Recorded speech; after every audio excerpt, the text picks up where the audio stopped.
Bem-vindos de volta ao canal Hardware Set Info. Neste vídeo, vou mostrar como redimensionar e personalizar a central de conectividade no iOS 27.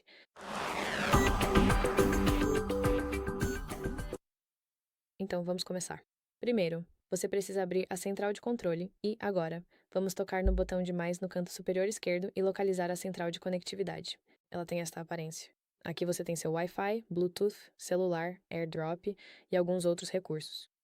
E agora, você pode ver que no canto inferior direito dele você pode ver uma alça. Você simplesmente precisa arrastar essa alça para redimensionar sua central. Existem dois tamanhos, um grande e um menor. Onde está a minha central de conectividade?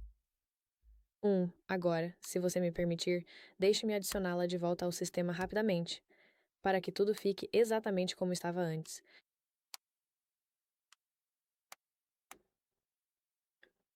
Aqui está.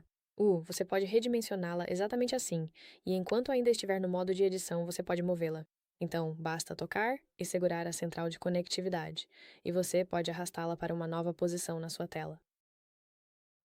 Mas existe adicionalmente um recurso que, você pode adicionar esses controles de conectividade individualmente em vez de, usar esta central.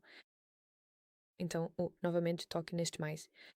Agora toque no botão adicionar um controle e agora encontre, por exemplo, o Wi-Fi e você pode usar esses interruptores individualmente em vez de usar esta central. Então, é basicamente assim que funciona. Espero realmente que você ache este vídeo útil. Por favor, deixe um like e inscreva-se no nosso canal para mais conteúdos como este. E nos vemos no próximo.